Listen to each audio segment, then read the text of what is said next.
자, 안녕하십니까. 반갑습니다. K투자정보에 오늘 또 시황 관련돼서 말씀을 해드리려 왔습니다.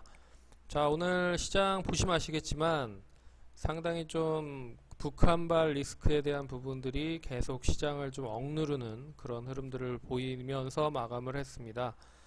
결과적으로 장 초반에 어제 상승을 했었던 그런 상승 탄력이 줄어들면서 그대로 외국인들에 대한 매도세로 전환이 되면서 하락을 한 부분이 상당히 좀 크게 작용이 되는 부분이었습니다. 일단 뭐 제가 봤을 때는 이 부분이 단기적으로는 끝날 것 같지는 않습니다. 왜냐하면 9월 9일에 북한의 건국절이 있습니다. 북한의 건국절.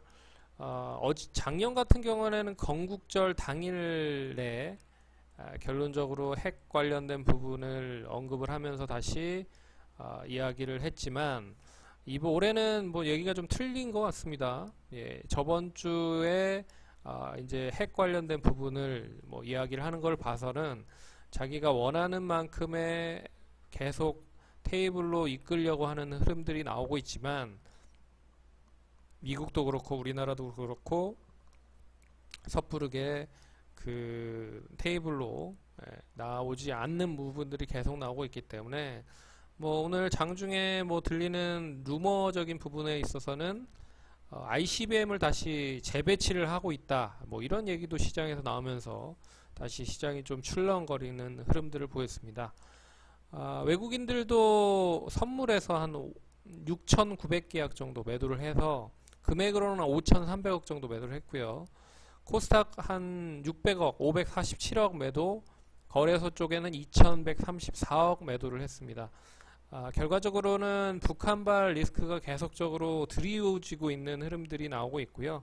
반면에 이제 종목별로 상당히 좀 차별화 흐름이 계속 이어지고 있는 모습입니다. 그렇다고 하면 지금 시장 어떻게 대응을 해야 되는지를 한번 살펴보도록 하겠습니다. 뭐 어떻게 보면 지금 시장의 흐름은 뭐 소나기도 좀 피해라 라는 그 뜻으로 좀 해석을 해야 될 것 같아요. 이미 그 차트에 대한 흐름으로 보시면 이 코스닥에 대한 차트 흐름입니다.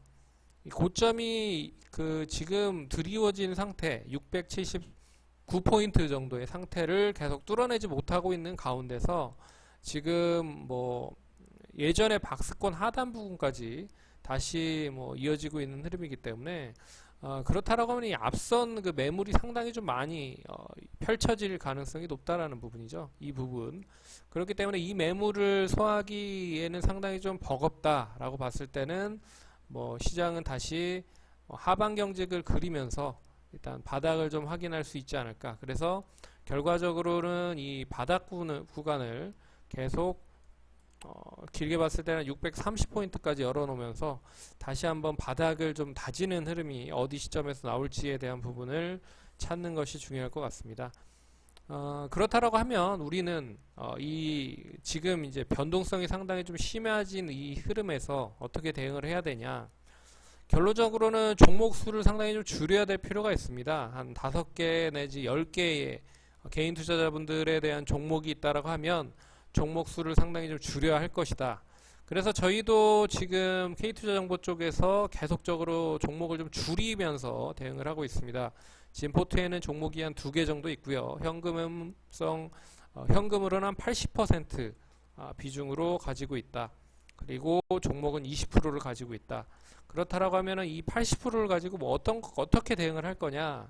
결국에는 지금 시점은 아직까지 바닥을 확인한 시점도 아니고 또한 바닥을 확인해서 다시 턴어라운드 하는 시점도 아니기 때문에 결과적으로는 중장기적인 포트에 있어서는 분할적인 매수 접근은 상당히 가능한 타이밍이다 라고 보고 있습니다. 그래서 뭐 IR이나 탐방 갔다 온 종목들에 대해서 계속적으로 좀 괜찮은 종목들이 있으면 그 종목들을 분할적으로 매수를 하겠다라는 취지로 대응을 할 것이고요. 나머지 한 20% 지금 포트에 있는 부분은 역시 단기적으로 포트에 대한 부분을 상당히 좀 맞춰서 대응을 하고 있다. 그래서 오늘 뭐 인바디 같은 경우에도 한 5% 남짓 수익을 좀 냈고요. 나머지 종목들도 1% 남짓 수익을 좀 내면서 마감을 했습니다. 그래서 지금은 현금 비중을 좀 만들면서 대응을 할 필요가 있다라고 좀 보시면 될 것 같고, 종목 수를 상당히 좀 줄여라 라고 하는 부분으로 보셔야 될 것 같습니다. 그렇다라고 하면은 시장은 뭐 이런 흐름으로 좀 얘기를 좀 말씀을 드리도록 하겠고요. 거래소 시장도 마찬가지입니다. 거래소 시장도 잠깐 거래소 시장에 대한 부분을 말씀을 드리면, 결과적으로 거래소 시장도 지금 오늘 같은 경우에는 시가총액 상위 종목인 하이닉스와 더불어서 삼성전자가 상당히 좋은 흐름을 보였습니다. 하지만 다른 여타 종목들, 뭐 은행주라든지 금융주들은 금리를 이제 인상을 올해 하지는 않지 않을 것이냐 하는 이유로 하락을 한 부분인 것 같고요.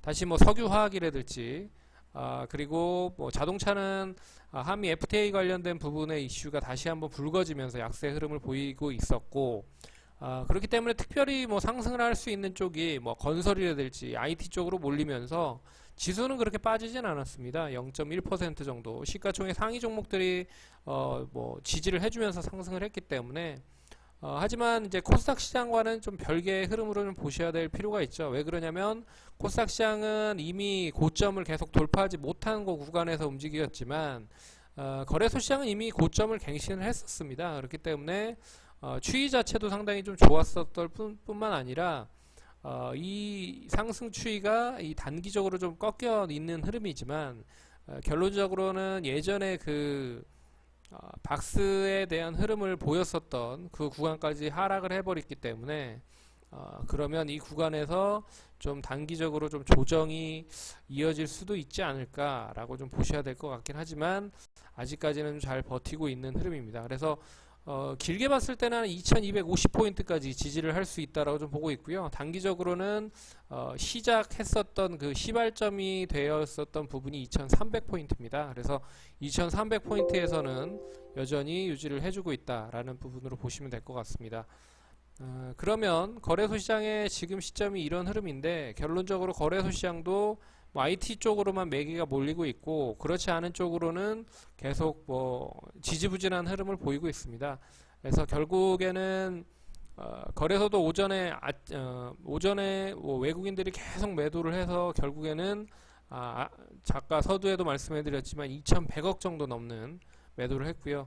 기관은 2400억 정도 매수를 하면서 일단 시장을 좀 부양을 하려고 하고 있는 흐름들을 보였습니다.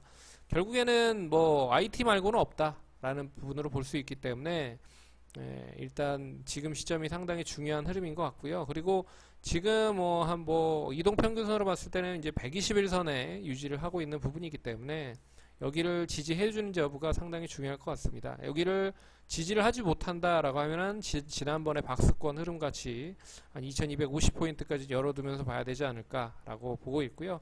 결론적으로 지금 최근에 거래량 자체도 많이 줄어들고 있는 흐름입니다. 그래서 모멘텀 자체가 많이 줄어든 상황에서 거래도 줄고 있다. 고객 예탁금도 상당히 좀 많이 줄어든 그런 흐름들을 보였을 겁니다. 한 25조에서 23조 정도, 한 1조 2천억 정도 좀 줄어든 그런 부분들이 나왔기 때문에, 결국에는 이제 북한발 악재에 대한 부분이 계속적으로 이어지고 있는 흐름이다라고 보시면 될 것 같습니다. 그럼 오늘 간단하게 시황 관련돼서 얘기해드렸고요. 내일은 저희가 또 IR이나 탐방을 계속 준비를 하고 있기 때문에, 이 IR이나 탐방 갔다 온 부분들도 나중에 시간이 되면 방송을 통해서 한번 이야기를 해드리는 시간을 한번 갖도록 하겠습니다. 그러면 오늘도 수고 많으셨고요.